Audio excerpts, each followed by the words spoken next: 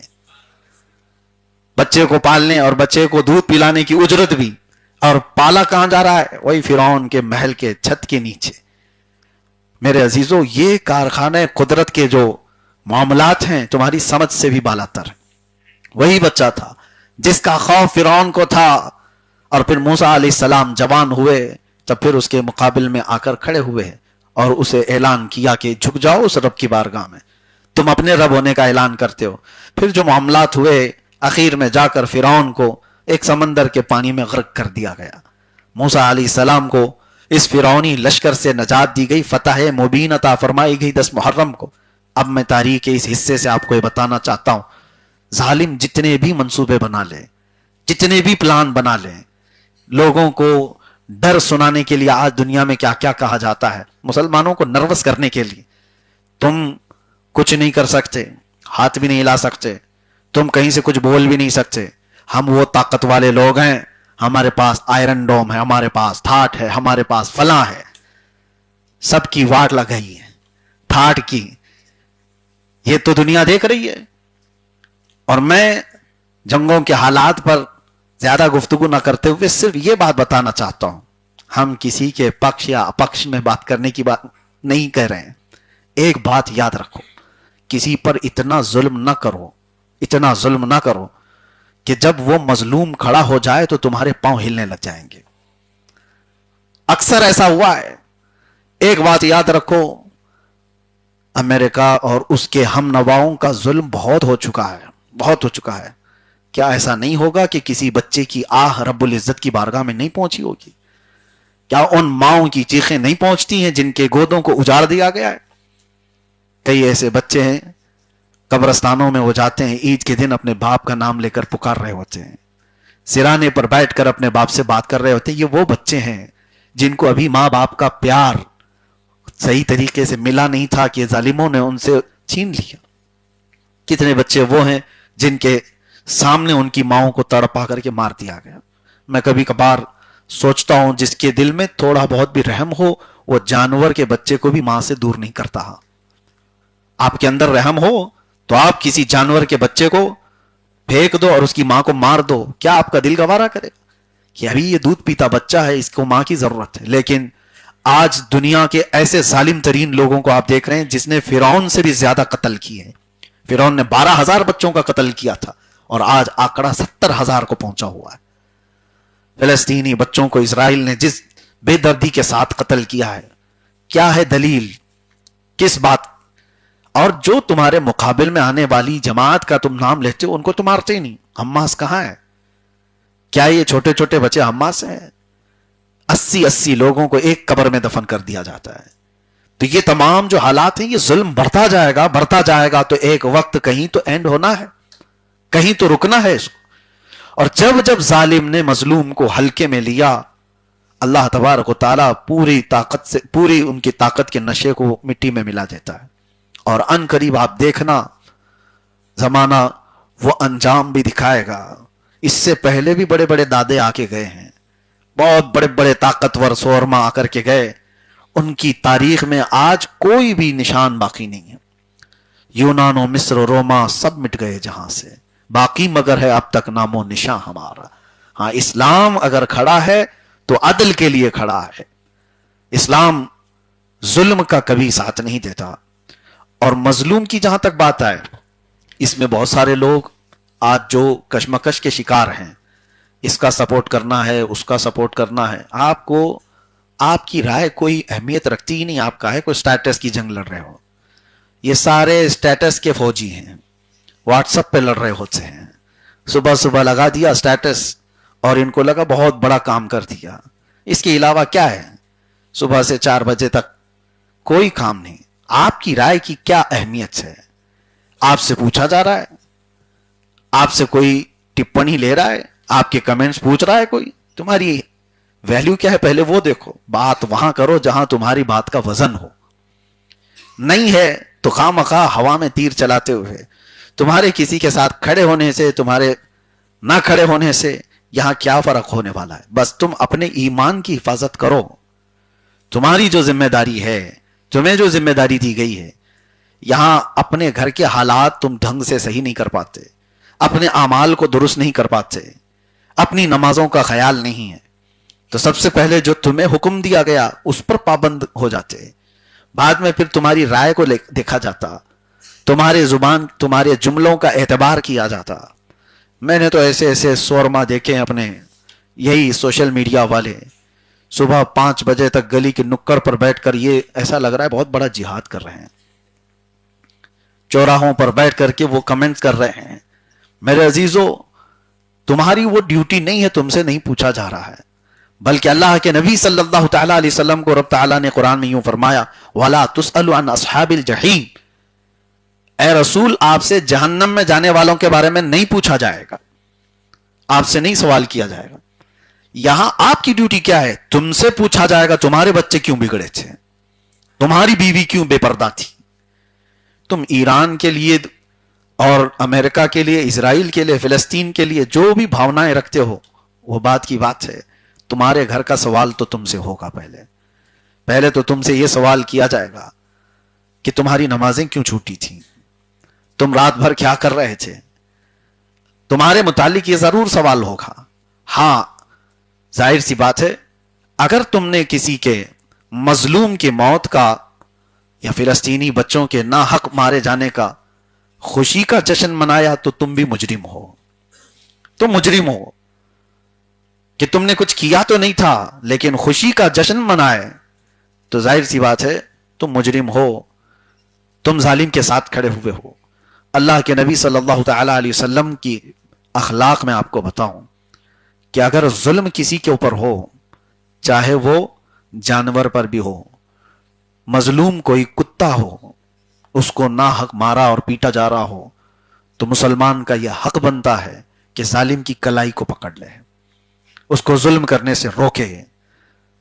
وہ جس کے اوپر ظلم کر رہا ہے اس کو اس سے باز رکھے، اس لیے کہ ان اللہ لا يحب الظالمین، اللہ ظلم کرنے والوں کو ہرگز پسند نہیں کرتا. ظلم کے خلاف ہم ہیں.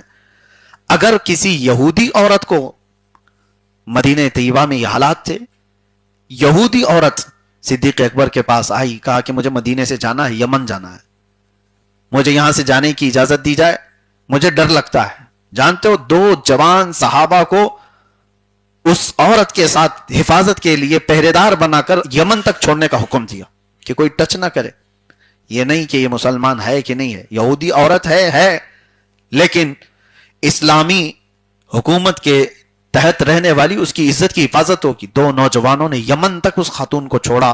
جانتے ہو وہ عورت یمن پہنچنے کے بعد اپنے یہودی قبیلوں کو بلاتی اور کہتی ہے میں تو ڈر گئی تھی کہ یہ 2 نوجوان راستے میں میری کہیں عزت نہ لوٹ لیں، لیکن قسم خدا کی پورے سفر میں انہوں نے چہرہ اٹھا کر مجھے دیکھا تک نہیں، آنکھ اٹھا کر دیکھا نہیں. اور میں یہ اعلان کرتی ہوں کہ یمن میں میں نہیں رہنا چاہتی، واپس میں مدینے جانا چاہتی ہوں، جہاں کے نوجوان عورتوں کی عزت کے محافظ ہیں۔ وہ کون تھی عورت؟ یہودی عورت تھی۔ اسلام نے ناحق کسی کو ظلم کرنے کی اجازت نہیں دی ہے، اور جو ظلم ہو رہا ہے وہ اللہ تبارک و تعالی علیم و خبیر ہے، ان ظالموں کے کاموں سے وہ بے خبر نہیں ہے۔ دیکھنا قرآن میں اللہ یہ بھی فرماتا ہے سَيَعْلَمُ الَّذِينَ ظَلَمُوا أَيَّ مُنْقَلَبٍ يَنْقَلِبُونَ، ان قریب ظلم کرنے والے یہ دیکھ لیں گے کہ کس کھائی میں ان کو گرایا جائے گا، وہ کس کھائی میں گرنے والے ہیں۔ خبریں مسلسل آتی رہیں، یہ جھوٹے دجال میڈیا کی خبروں پر یقین بھی مت کرو، جس کی جلی ہوئی ہے پوری تمام تر فوج اور حالات، وہ کبھی نہیں بتاتا، کیونکہ میڈیا پر کنٹرول، خبروں پر کنٹرول، ساری چیزوں پر کنٹرول۔ لیکن کب تک کرو گے؟ رب تبارک و تعالیٰ کے نظام پر تو کنٹرول نہیں کر سکتے، اس کے موت و حیات پر کنٹرول نہیں کر سکتے، اور کہاں سے کہاں کیسے کیسی چیزیں آئیں گی یہ آپ دیکھنا۔ دنیا ہمیشہ حیرت انگیز چیزوں کو دیکھتی آئی ہے، کل کو یہ باتیں خبر میں آئیں گی، کل کا مطلب صبح ہی نہیں، آنے والے دور میں بچے اور آپ سب لوگ ایک خبر دیکھیں گے کہ ایک بہت چھوٹی طاقت جس کو 20-25 سال سے توڑ کے رکھا گیا تھا، اس نے بہت بڑے سورما کو گھٹنے پر لا دیا۔ یہ چیزیں نہیں ہیں، یہ دستور کے حساب سے چلی آ رہی ہیں۔ ابراہ بادشاہ بہت بڑے ہاتھیوں کا فوج لے کر آیا تھا، اور مقابلہ کرنے کے لیے مکہ والے بھی کھڑے نہیں ہو پا رہے تھے۔ خانہ کعبہ کو ڈھانے کے لیے آ گیا تھا کہ ختم کرنا ہے، کعبہ کو ہی مٹانا ہے، ہاتھیوں کو لے کر کے آیا تھا۔ رب تبارک و تعالیٰ نے کیا بھیجا؟ الم تر کیف فعل ربک باصحاب الفیل الم یجعل کیدہم فی تضلیل۔ یہ پوری سورہ ہے، اللہ فرماتا ہے اے محبوب کیا آپ نے نہیں دیکھا ہاتھی والوں کے ساتھ اللہ نے کیا کام کیا، کیسے معاملہ فرمایا؟ الم یجعل کیدہم فی تضلیل، کیا ان کے منصوبوں کو اللہ نے ختم نہیں فرمایا؟ وہ اپنے بنائے ہوئے منصوبوں میں پھنس جائیں گے۔ اور اللہ تعالیٰ فرماتا ہے وَأَرْسَلَ عَلَيْهِمْ طَيْرًا أَبَابِيلَ، ان پر ابابیل چڑیوں کی جھنڈ کو بھیج دیا، تَرْمِيهِمْ بِحِجَارَةٍ مِّن سِجِّيلٍ، ان کو وہ نوکیلے پتھروں سے مارتی تھی۔ آج یقین ہوگا ابابیل چڑیا ختم نہیں ہوئی، آج بھی ہے، چھوٹی چھوٹی سی چڑیا، اور وہ جلدی بیٹھتی نہیں ہے، اس کی عادت یہ ہے کہ اڑتی رہتی ہے، وہ اپنا اکثر حصہ ہوا میں ہی گزارتی ہے۔ اس چھوٹی سی چڑیا کو اگر تم ہاتھ میں لے کر مسل دو گے نا تو ختم ہی ہو جائے گی، لیکن قرآن یہ کہہ رہا ہے وہ چھوٹے نوکیلے پتھروں سے ہاتھیوں پر بمباری کرتی تھی، مارتی تھی، اور جیسی ہی وہ پتھر گرے تو ہوا کیا؟ ارے کہیں کسی ہاتھی کی چمڑی کو لگا ہو، کان کو لگا ہو، نہیں، اللہ فرماتا ہے فَجَعَلَهُمْ كَعَصْفٍ مَأْكُولٍ، وہ تو چڑیوں نے ایسا مارا جیسے بھنی ہوئی مرغی کو چھیل کے رکھ دیا گیا۔ مرغی کھانے کے بعد آدمی کیسے اس کی ہڈیاں بکھر جاتی ہیں، گوشت نکلا ہوا، ہڈیاں نکلی ہوں، پر نکلے ہوئے، اس کو کہتے ہیں کھائی ہوئی مرغی کی طرح کر دیا تھا ہاتھیوں کو۔ اور کس نے کیا تھا؟ ابابیل نے، چھوٹی سی چڑیوں نے۔ تو یہ نظام قدرت ہے، بہت بڑی طاقت کے مقابلے میں بہت بڑی طاقت کو ہونا بھی ضروری نہیں ہے، اور اسلامی طاقت، اسلامی تاریخ تو اس سے بھری ہوئی ہے۔ کبھی بھی آپ اٹھا کر دیکھیں، بدر میں میدان میں آنے والے کفار نے بہت ہلکے میں لیا تھا۔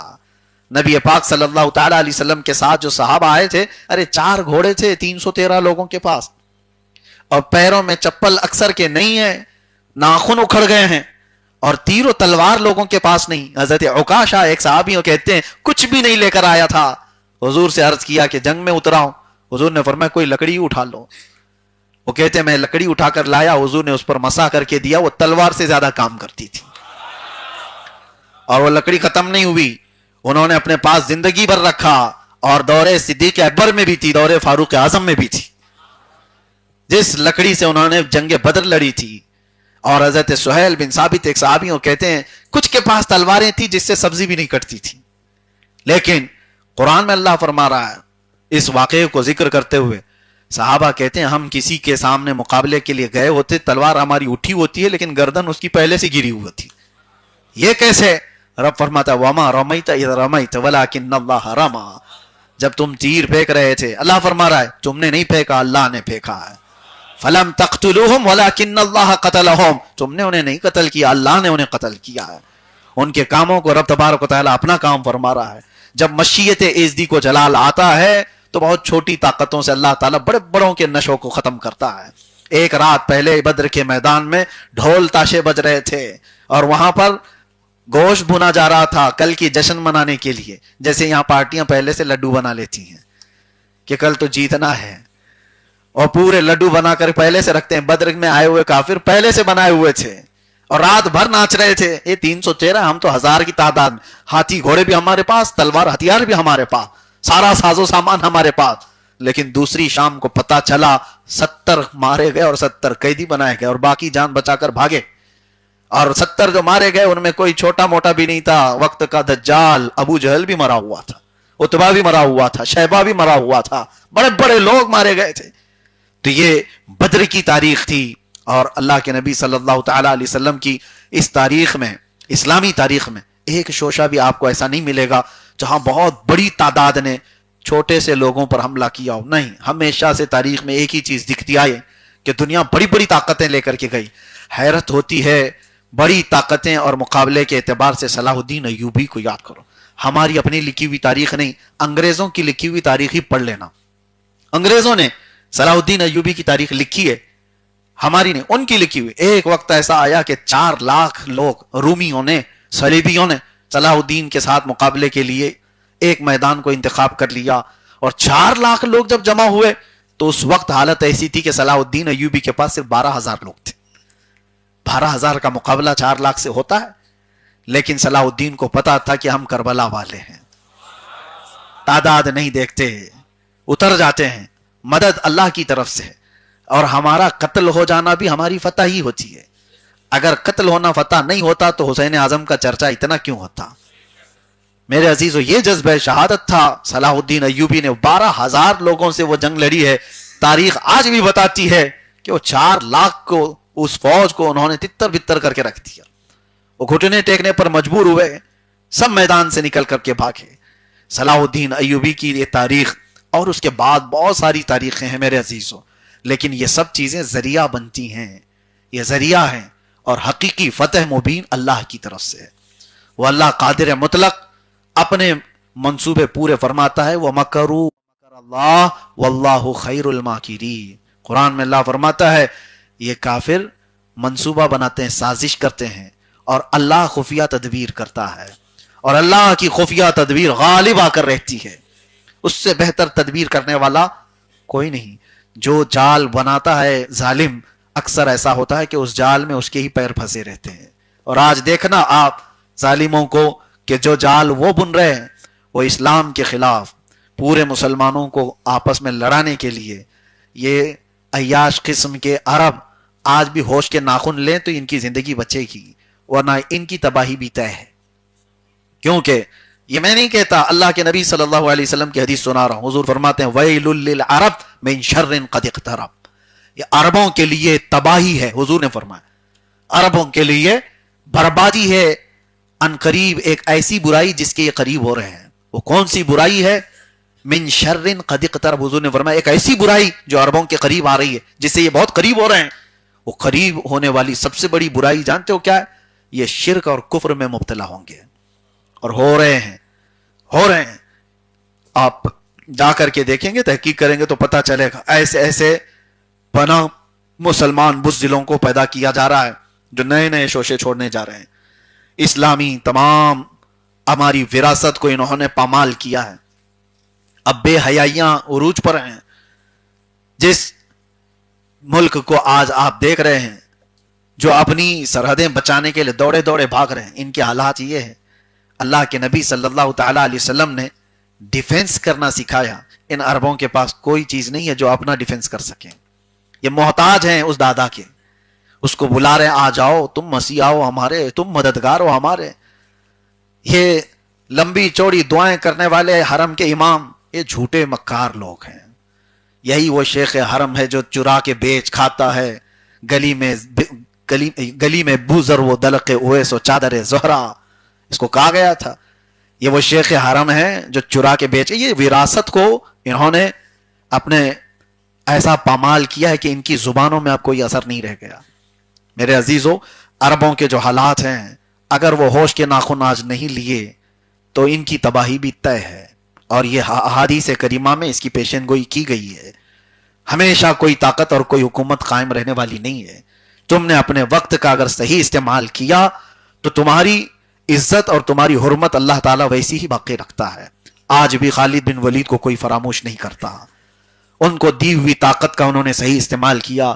دنیا آج حکومت کی مثال دینا چاہے تو ابو بکر و عمر کی مثال دیتی ہے رضی اللہ تعالیٰ عنہما. کیوں؟ اس لیے کہ انہوں نے اپنا ملا ہوا پاور کا مس یوز نہیں کیا تھا, اپنے عیش کے لیے نہیں. آپ کو پتا ہے ایران کی طرف سے ایک قاصد آیا تھا, اس وقت فارس تھا, اور اس وقت کسرا بادشاہ کے حکومت کے انڈر میں آنے والا یہ پورا علاقہ. ایک قاصد آیا تھا اور جاسوس بن کر کے کہ امیر المومنین کی تلاشی لی جائے, مسلمانوں کا امیر المومنین عمر ابن خطاب, اس کی دھاک اتنی ہے کہ ہمارے بادشاہ ڈر رہے ہیں, ہماری فوج ڈری ہوئی ہے, یہ رہتا کہاں ہے, اس کی فوج کتنی ہے. مدینے میں آیا اور آ کر کے صحابہ سے اس نے پوچھا کہ تمہارا بادشاہ کہاں رہتا ہے, عمر ابن خطاب. تو لوگوں نے ہنس کر کے اس سے کہا ہمارا بادشاہ نہیں ہوتا, ہمارا امیر المومنین ہوتا ہے. بادشاہ کا کانسیپٹ ہی ہٹایا. صحابہ نے جواب دیا تھا. اچھا, آنے والے نے کہا اچھا وہ بادشاہ نہیں ہوتا تمہارا, امیر المومنین ہوتا ہے. تو ٹھیک ہے, اس کا محل کہاں ہے؟ تو بتانے والے نے پھر ہنس کر کے کہا اس کا محل نہیں, جاؤ جنت البقیع کے قریب میں ایک پیلو کا درخت ہے, اس کے نیچے سو رہا ہوگا. پتہ بتانے والے نے بتایا اور وہ جاسوس آیا تو دیکھا تنہا عمر ابن خطاب درخت کے نیچے ننگی پیٹھ سو رہے ہیں. یہ وہ عمر ابن خطاب ہے جس کی دھاک سے قیصر و کسریٰ کانپ رہے ہیں, ڈرے ہوئے ہیں. اپنی طاقت کا استعمال اپنے عیش کے لیے نہیں کیا. وہ سونے کی کرسیاں بنا سکتے تھے, وہ بھی مہنگے مہنگے قالین لگا سکتے تھے. آپ کو پتا ہے کسریٰ کی حکومت جب ختم ہوئی تھی, ایران کے بادشاہ کی حکومت, یہ دور فاروقی میں ختم ہوئی تھی, عمر ابن خطاب کے دور میں ختم ہوئی تھی. اس وقت اتنا مال جو فاتح قوم کو ملا تھا, یعنی مسلمانوں کو, وہاں سے بہت کچھ مدینہ لائے تھے اور قیمتی قالین بھی لائے تھے جس پر بادشاہ کی کرسی لگتی تھی. اور جانتے ہو اس زمانے میں بادشاہ کسی کو بہت زیادہ نوازنا چاہتا, بہت کسی سے خوش ہو گیا ہو, تو اس کو انعام میں کیا دیا جاتا, اس کو تھوڑی دیر کے لیے وہ قالین پر بٹھایا جاتا, اور وہ قالین پر بیٹھتا تو زندگی بھر فخر کرتا کہ میں کسریٰ کے بغل میں قالین پر بیٹھا ہوا آدمی. یہ اس وقت کا انعام تھا.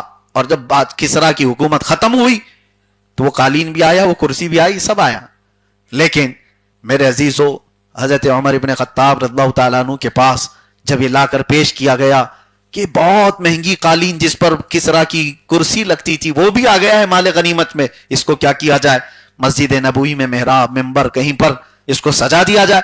سیدنا عمر ابن خطاب نے کہا مسجد نبوی کے دروازے کے باہر اس کو لگاؤ تاکہ ہر آنے والا اپنا پاؤں پوچھ کر کے مسجد میں آئے, دنیا کو یہ پتا چلے جس پر بیٹھ کر کے بادشاہ فخر کیا کرتے ہیں وہ محمد عربی کے غلاموں کی دھول ہوا کرتا ہے. دنیا کو یہ بتایا ہمیں دنیا کی چکا چوند اپنی طرف راغب نہیں کر سکتی, بڑی بڑی طاقتیں ہم کو اپنی طرف نہیں کھینچ سکتی. یہ تو تھا اصل اسلام, اصل اسلام. لیکن آج ان عربوں نے جو اصل اسلام کا چہرہ مسخ کر کے رکھا ہے, انہوں نے تو کموڈ ٹوائلٹ کے جو سونے کے بنائے, اور ان لوگوں نے بھر بھر کر کے پیسے امریکن صدر کو گفٹ کیے جا رہے ہیں. تم ہی ہمارے داتا ہو, تم ہی ہمارے ماتا ہو, سب کچھ ہو. اور پھر ظاہر سی بات ہے, ایک بات دیکھ لینا, جس نے ایسے ظالم کتے کی مدد کی ہے, وقت آتا ہے کہ ایک عربی میں مشہور مقولہ ہے کہ قتل الثور الابیض یوم قتل الثور الابیض, قتل الثور الاحمر یوم قتل الثور الابیض. ایک کہا جاتا ہے ایک لال بیل تھا اور ایک سفید بیل تھا, دونوں کی بڑی گہری دوستی تھی, اور دوستی ایسی تھی کہ ان کی دھاک بیٹھی ہوئی تھی جنگل میں, دونوں کا اتحاد تھا. اور شیر ان کو کھانا چاہتا تھا لیکن کھا نہیں پاتا. وجہ یہ تھی کہ شیر جو ہے جب حملہ کرنے آئے, لال بیل اور سفید بیل دونوں مل کر کے سینگ مارتے اور بھاگ جاتا تھا, نہیں آ پاتا تھا. تو شیر نے کیا چال چلی, ایک دن جو ہے سفید بیل سے دوستی کر لیا, لال بیل سے دوستی کر لیا, اور اس نے کہا کہ دیکھ ہم لڑائی جھگڑے نہیں کریں گے, کچھ نہیں, پارٹنرشپ میں ہم پورے جنگل کے راجہ بن کر رہیں گے, تم میرے ساتھ ساتھ رہنا, میں راجہ اور تو وزیر میرا, جو میرا ہے وہ تیرا ہے. اور ظاہر سی بات ہے بیل ہی تھا, اور اس کو شیر کی بات اچھی لگی. کہا شیر کی دوستی بہت اچھی بات ہے. تو لال بیل جو ہے نا وہ لال ہو گیا جلدی, اور اس نے دوستی کو صحیح سمجھ لیا. شیر نے کہا کہ تو میرے ساتھ ساتھ رہنا, لیکن اس کی مخالفت کر رہا تھا سفید بیل. کہہ رہا تھا ہماری دوستی ہے. شیر ہماری برادری کا ہے ہی نہیں, وہ ہے ہی نہیں, وہ درندہ ہے, تیری دوستی اس کے ساتھ زیادہ دن نہیں ہو سکتی, مت جا. تو لال بیل یہ کہتا تھا کہ تو میری ترقی سے چڑھتا ہے, میں بادشاہ کا وزیر بن رہا ہوں اور تو مجھے بننے نہیں دینا چاہتا. شیر مجھے ساتھ ساتھ لے کر کے چلے گا تو ساری بکریاں بھی ڈرتی ہیں, سب ڈریں گے, میں اس کا دوست ہوں. سفید بیل نے کہا یہ دوستی اچھی نہیں ہے, چھوڑ دے. یہ تکرار اتنی بڑی. شیر بھی لال بیل کو سمجھانے لگا, دیکھ تیرا دوست جو ہے وہ تیری ترقی سے حسد کرتا ہے, جلتا ہے. میں تجھے اپنا خاص بنا رہا ہوں اور وہ تجھے بننے نہیں دینا چاہتا. تیرا دوست صحیح معنی میں دوست نہیں ہے. اس پاگل لال بیل نے اپنے سفید بیل کی دوستی ہی ختم کر دی, دوستی ٹوٹ گئی. اور اس غم میں بیچارہ سفید بیل اکیلا پڑ گیا, اور لال بیل تو بادشاہ کے ساتھ گھوم رہا ہے جنگلوں میں, اور تھوڑے دن کا پاور تھا, تھوڑے دن شیر کے ساتھ جگہ جگہ گھوم رہا تھا. اب وہ سفید بیل اکیلا تھا. تو شیر کو ایک دن بھوک لگی اور وہ آیا اور سفید بیل کو اس نے غرایا. لال بیل ساتھ میں ہی تھا, کچھ نہیں کہا. شیر نے کہا دیکھ اس کو میں آج کھا کے ختم ہی کرتا ہوں جو تجھ سے جلتا تھا, تجھ سے حسد کرتا تھا. لال بیل نے کہا ختم ہی کر دو اس کو, پرانا دوست تھا, اپنی برادری کا تھا, لیکن مدد نہیں کیا. تو شیر نے حملہ کیا اور سفید بیل کو چیر کر رکھ دیا. اور وہ بیچارہ جتنا ڈیفنس کر سکتا تھا کیا, اکیلے میں نہیں ہو پایا, مر گیا. مر جانے کے بعد شیر شکم سیر ہو کر کے چلا. دوسرے ہی دن لال بیل کو آنکھ دکھانے لگا, بھوک لگی ہے مجھے. تو کہا میں تو تیرا وزیر ہوں. کہا وہ ہو گیا ختم, وہ پرانی باتیں ہیں, اب نیا دور آ چکا ہے. کہا آپ کیا کرو گے؟ کہا مجھے کھانا ہے تمہیں. بچانے کے لیے نہ کوئی سفید بیل نہ کوئی, اس نے اپنے بھائی کو دھوکہ دیا تھا. میرے عزیزو یہ عربی میں موجود پوری حکایت میں آپ کو بیان کر رہا ہوں. صوفیہ اکرام نے جو لکھا, لال بیل بہت منتیں سماجتیں کرنے لگا, لیکن وہ تو ٹھہرا درندہ, اس کے اندر رحم کہاں سے, اس کی غذا وہ ہے. ارے گھوڑا چارے سے دوستی کرے تو کھائے کیا, شیر شکار سے دوستی کبھی نہیں کرتا.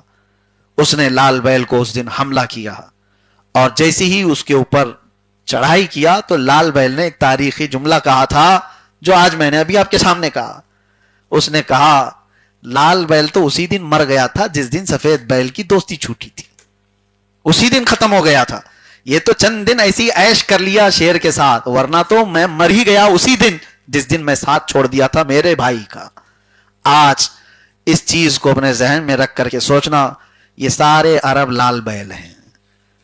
انہوں نے جس سے دوستی کی ہے وہ یہی سوچ کر کے دوستی کی ہے کہ ہماری تکلیف میں تو مدد کرے گا. کیا خاک مدد کرے گا, وہ اپنی بچا نہیں پا رہا ہے. کیا خاک مدد کرے گا, جب اپنے آپ پر جب بن پڑتی ہے تو پھر آس پاس نہیں دیکھتا دادا. وہ چند دنوں کے بعد کہے گا تم اپنا دیکھو, ہم تو جا رہے ہیں, بہت دور سے آئے تھے, ہم بہت دور سے آئے تھے, تم اپنا دیکھو. اور اس کے بعد کوئی بچا نہیں ہے ان کو, نہ دادا نہ بابا. پھر پڑوس میں جو ہے وہ گرا رہا ہے, تمہارا یہ بھی ماریں گے, تمہارا یہ بھی ماریں گے, تمہارا یہ بھی ماریں گے. میرے عزیزو, یہ سارا سینیریو جو میں آپ کے سامنے رکھ رہا ہوں, ایک بات ہمیشہ یاد رکھو, اللہ کے نبی صلی اللہ تعالی علیہ وسلم نے ارشاد فرمایا پورا اسلام ایک جسم کی طرح ہے. ایک عضو کو تکلیف ہو تو پورے جسم میں بخار آنا چاہیے. ان ظالم عربوں نے فلسطینیوں کے قتل پر خاموش تماشائی بنے دیکھتے رہے. کبھی کوئی ایک جملہ سننے کو ملا آپ کو؟ کبھی کوئی جملہ سننے کو ملا؟ یہ وہ عیاش لوگ ہیں. آپ کو میں بتاؤں, لندن میں بندروں کا گھر بند ہونے جا رہا تھا کیونکہ وہاں کی میونسپلٹی وہ خرچہ برداشت نہیں کر پا رہی تھی زو کا. اور ایک عرب شہزادہ گیا اور پورے پیسے دے کر کہا میں اس کو چلاؤں گا, بند مت کرو. عجائب گھر ہے, بندروں کا گھر ہے. ہر ایک کو اپنی برادری سے محبت ہوتی ہے. اور یہ 90 لاکھ کا 1 کروڑ پاؤنڈ کا ایک ایک گھوڑا خرید کر کے لاتے ہیں, گھوڑے خرید کر کے لاتے ہیں. تماشا ہے, پورے عرب کو انہوں نے نمائش کا اڈا بنایا ہوا ہے. یہ آسمان چھوتی ہوئی عمارتیں بنا رہے ہیں لوگوں کو اپنی طرف بلانے کے لیے. آپ کو کیا لگتا ہے یہ سارا یورپ اور یہ سارے ویسٹرن ان کی ترقی کو دیکھ کر کے ان کو مدد کرتے رہیں گے؟ یہ سارے خطے میں جو انہوں نے آگ لگائی ہے یہ دیدہ و دانستہ ہے. یہ پوری طرح سے پری پلانڈ ہے کہ جنگ جب چھڑے گی تو تمہارے اکنومی پر بھی آئے گی، اور تم جو آج عرب لوگ بڑے بڑے بادشاہ بڑے بڑے عیاش نظر آتے ہو، ساری دنیا کی بڑی عمارتیں تمہارے پاس، ارے دنیا کو کھیلنے کی جگہ بھی یہی دیتے ہیں، پورے ورلڈ کپ کروانا ہے تو ان کے اندر کریز ہے، ان کے ہاں دیوانہ پن ہے، ایک دوسرے کو یہ لوگ سبقت لے جا رہے ہیں۔ یہ وہ عرب تھا جہاں کبھی قرآن کے علم پر کمپٹیشن ہوا کرتا تھا، حدیث پر کس کی گہری نظر ہے اس پر مقابلہ آرائی ہوتی تھی، اور آج ہے کہ فٹ بال پر اور دوسرے کھیلوں پر یہاں مقابلہ آرائی ہو رہی ہے۔ ان عربوں کے ہاتھوں سے سب کچھ چھین لیا گیا، ان کو آئی فون پکڑا دیا گیا ہے، اور اس کے علاوہ عیش کی زندگی دے کر انہیں خاموش کر دیا گیا۔ اس کی وجہ سے یہ زیادہ دن تک عیش و عشرت کی زندگیاں چلتی نہیں ہیں۔ آپ ان تمام حالات سے سبق لو، اور یہ آپ کے لیے یہاں اسٹیٹس کی جنگ نہیں لڑنا ہے، یہ واٹس اپ اسٹیٹس پر آپ جنگ مت لڑو، آپ ان تمام حالات سے درس لو کہ اللہ قرآن میں فرماتا ہے اللہ اس قوم کو اس وقت تک نہیں بدلتا جب تک وہ قوم خود اپنی حالت نہیں بدلتی۔ ہمیں بدلنے کا وقت ہے۔ جو بچے آج راستہ بھٹکے ہوئے ہیں انہی کے لیے یہ محفلیں ہیں۔ اللہ تبارک و تعالی آپ سب کو اصلاح حال عطا فرمائے، مجھے بھی اللہ تبارک و تعالی اصلاح حال عطا فرمائے اور استقامت علی الدین عطا فرمائے۔ اللہ کریم ہر طرح کے برے آفات و بلیات سے ہماری حفاظت فرمائے۔ اللہ ظالموں کو کیفر کردار تک پہنچائے اور مظلوموں کی اللہ تعالیٰ غیب سے مدد فرمائے۔ رب تعالیٰ اگر آج کی یہ شب لیلۃ القدر ہے تو مولا بغیر بخشے ہوئے ہم کو اس چھت سے باہر نہ فرما، ہم سب کا بھی شمار جہنم سے آزاد ہونے والوں میں فرما۔ وصلی اللہ تعالی علی خیر خلقہ محمد وآلہ وصحبہ اجمعین برحمتک یا ارحم الراحمین۔